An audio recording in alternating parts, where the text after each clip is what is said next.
All right, so it looks like we got some breaking news here. So Governor Tim Walz is actually on his way to Washington, D.C. tomorrow. When you see this video, it will be today. What's going on right now, actually on Saturday today, is Kamala Harris is actually running a vetting mission with all of her people. So here it's saying Vice President Kamala Harris is expected to meet with her vetting team today for a series of in-depth presentations on each of the finalists to be her running mate. Each briefing is expected to last about 60 to 90 minutes, but some could be shorter or longer depending on what needs to be discussed, how complicated the vetting was, and any follow-up questions Harris may have. The presentation Saturday may result in reducing the number of candidates whom Harris will invite for final interviews scheduled to take place Sunday. Former Attorney General Eric Holder, whose law firm is conducting the vetting process, was seen arriving at the Naval Observatory on Saturday morning. So it looks like Kamala's tapping into the 2008 Obama crowd a lot. But so what we know for sure is Tim Walz is on his way to interview, which is really great news. So this article says, Governor Tim Walz will no longer be traveling to New Hampshire to campaign for Harris, according to a spokesperson for the governor. Instead, he will be in Washington, D.C. to interview with presumptive nominee Kamala Harris. The change to Walz's schedule came last Saturday afternoon. Walz was originally going to join Kamala Harris at a rally on Sunday evening as her campaign closes in on the deadline to name its own vice presidential candidate. Walz is one of the finalists for the job among a list of high-profile candidates, Democrats that includes Governor Josh Shapiro of Pennsylvania, Governor Beshear of Kentucky, Senator Mark Kelly of Arizona, and Transportation Secretary Pete Buttigieg. Ew. And so what we're seeing is he is officially legitimately having a chance to be the vice president, formally de jure, which is really, really awesome. And so if we look at this article here on Business Insider, it says Harris meeting on Sunday with the trio of prospective VP finalists. And so it says Kamala Harris will be interviewing potential running mates this Sunday, WAPO reported. Top contenders include Senator Mark Kelly, Governor Josh Shapiro, and Governor Tim Walz. This is a huge dub right here because what this is telling us is Tim Walz, he's on the list. He's on the list, which is really what we need because it means we have a fighting chance. Like the fact that Beshear is not on this list is a really bad sign for him because it means he's at the very worst not a primary candidate, if one really at all. So once you're in that conversation, the forefront conversation, it means you really have a chance to potentially be the nominee. Now for this vetting and interview process, I think a big question kind of comes down to whether or not this is a legitimate process or if it's kind of more of like a kangaroo process where it's just a formality or it's not kind of serious. I like how Mark Kelly kind of looks like an alien here, by the way, looking like Megamind. Maybe that's why he went into space.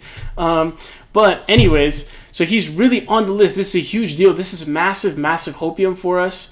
And also as a recap in terms of things that happened. So yesterday, basically what ended up happening was there was an article that dropped on the Hill. It says House Democrats hone in on Tim Walz for Harris ticket. So my hope actually for Tim Walz had actually fallen off a cliff because I just hadn't seen any news talking about him for ages, basically. He completely fell off. You know, he had that kind of interview start and he just kind of blew up. But then it went quiet, and we can even check the betting markets, you know, to see this, right? In the betting markets right now, if we look, Walz is at 21, Josh Shapiro is at 65%. When we check Walz's name here, look at the graph. What you can see is, this is August 2nd, 5 a.m., right? 5 a.m. This is, not long ago from like 12 hours or so since I had actually seen this, or like 17 hours, 4% chance. He's now at 21%. He was at 22%. He just went down one. So he's all the way up to 22%. So you can see this is within 1 day, less than 24 hours, a jump of almost 20%, a massive, massive jump. Josh Shapiro went down by about 5 points. I believe he was at about 70. Last time before that I had seen, I think it was at 69. So his numbers are surging. So the hopium, you can inject the hopium into your veins. I'm getting a little bit of PTSD from kind of Bernie 2020 situation. But just as a recap, basically this article drops, and it's like this big article that talks about how Jim McGovern from Massachusetts, who's the top Democrat on the Rules Committee, which is really powerful, is talking about how he loves him. You know, he loves how real he is. He's a great member of Congress. You have Pramila Jayapal, who's kind of this person who's super, obviously she's very progressive and CPC leader, so she came out in favor of him as well.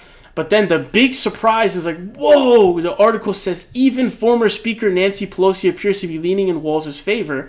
A source familiar with the California Democrats' thinking told The Hill she, quote, is always especially fond of former House colleagues when asked about Harris's running mate, a nod to Walz. So a lot of things that seem common is he seems to be a very likable dude. In fact, in this article talking about how Biden feels about some of Harris's top running mates, Walz is actually the one that gets the most print. So he gets like these three kind of paragraphs, one of these just kind of a quote.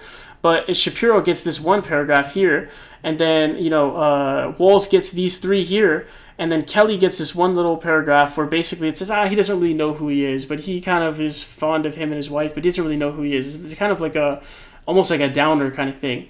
But basically Biden really enjoyed being around Walz to the point where the advisor actually said, he joked like, we should have Biden around the campaign more because he's just so jolly and it's so infectious, right?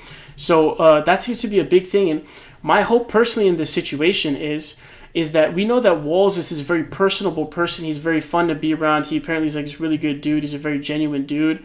And so because of this, what I'm hoping is he'll be able to shine through the interview process because, I don't know if you guys watch the NBA or know who Doc Rivers is, but Doc Rivers keeps being given championship rosters and he continuously fails to deliver over and over and over again. He is not able to actually deliver, but he just got another job with the Bucks. So what's theorized is he's just really good at talking to GMs, scouts, etc. behind the scenes is what's being theorized. And so, I almost said Mark Kelly. Tim Walz here looks like is actually really good at making relationships with people because he seems to be real. It doesn't seem to be forced. He seems to be a real dude that people just genuinely enjoy being around. And so this might be an opportunity for him to really be able to shine. And I think that the fact that people need to understand is by far, this is the big thing, Walz has tried out the best and the most to actually do it. So the weird attack actually originates from him. And so because he was able to go out and showcase to you his skill, you should pick him because on sort of meritocratic grounds. Shapiro isn't really being picked because of things that he's going out and doing or showing. He's being handpicked by the Democratic elite as a good choice. Whereas Walz actually went out himself and tried out. It's kind of like the difference between behind the scenes picking someone to play basketball for you as opposed to someone kind of comes to tryouts and shows you how good they are, right? He did that on his own. With that small opportunity, that small platform, look at how much he was able to accomplish in terms of starting a whole new attack line that the Republicans are losing their shit over and have not been able to overcome. And they're just making themselves look even weirder as they continue to prove themselves wrong. And there's this thing I have where Shapiro has these crazy amount of controversies. Shapiro has this there's this Israel-Palestine comments that he's made that are really bad. Palestinians will not coexist peacefully. They do not have the capabilities to establish their own homeland and make it successful even with the aid of Israel and the United States. They're too, quote, battle-minded to be able to establish a peaceful homeland of their own. This is basically just the Democratic lawyer speak way of saying what Ben Shapiro said when he said that Arabs like to bomb crap and live in open sewage. It basically dehumanizes them. And, this is written when he was 20 years old, so it was 30 years ago. He was given a chance to kind of rectify the issue by a reporter, but he kind of just scoffed at the fact that he even wrote it. He's kind of scoffed at the idea of taking it seriously at all. And he didn't show any humanity towards Palestinians. I personally don't feel the vibe that he really views Palestinians as humans or cares about them. He kind of could have just came out and been like, oh yeah, I feel really horrible for all the innocent people losing their lives, etc. He instead just kind of scoffed at the idea and just kept it strictly political. There was no human aspect to it. It was more so, I hope the leaders are able to come together and get a two-state solution. He also, he volunteered to be in the IDF. Being in the IDF if you're Israeli is actually compulsory. I don't think he's actually even Israeli. But he volunteered. And then what we have here, there's also this big controversy or scandal in that his right-hand man, not him, but had a sexual harassment case that was settled by Josh Shapiro's office. And then also a woman was left in tears from alleged abuse from this guy, Mike Vereb. And he was his very close right-hand man. So it wasn't Shapiro himself, but it's his right-hand man. So the likelihood that Shapiro just knew absolutely nothing is very, very low.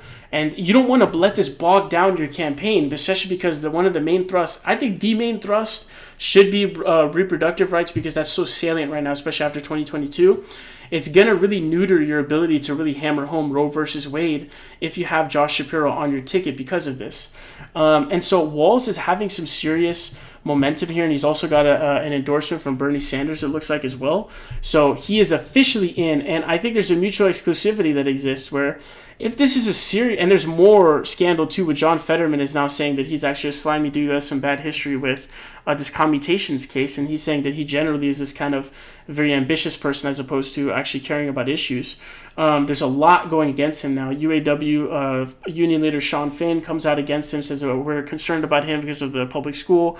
Public school unions don't like him. Teacher unions don't like him because he supports private vouchers. So there's, in my opinion, a mutual exclusivity that exists. Either this vetting process is very legit and serious, or Shapiro gets picked. There's no way, because Shapiro has too many scandals to pick. There's too much stuff that could potentially blow up your campaign. Tim Walz doesn't provide any of those. The alleged ones I'd heard were, looks like the George Floyd response, but it looks like nobody cares about that. And then the other thing, and Republicans can't use that against you because they would want you to respond that way to the George Floyd riots. The other thing is, the other issue is there was something that happened with like some pandemic relief, but those people are being prosecuted right now, so that's really easy to shut down and has been shut down. And so Tim Walz also has a lot of crossover potential. He's also, I don't know if you guys know this, but he's a history maker as well, because he is actually the highest ranking member in the Army, highest enlisted soldier, ranking soldier in the ever elected to Congress. So just off that alone, he can get a lot of crossover appeal. He has that military background. He's a teacher, etc. He has a lot of potential crossover appeal. And while I think there is a chance that choosing Shapiro boosts your chance in Pennsylvania, I think the statement that if you don't choose Shapiro, you lose Pennsylvania is blatantly false. And the Walz is from he's from Minnesota, and it's very close to the western border of Wisconsin, which is also very important. So he potentially can even help you in swing states there. Even though he's not from there, he's very close and can help you, and there's a lot of connection there. So I think Walz would be the best pick, hands down, and I'm so excited and just so happy that we know for sure DeJure, he's being at least in the running.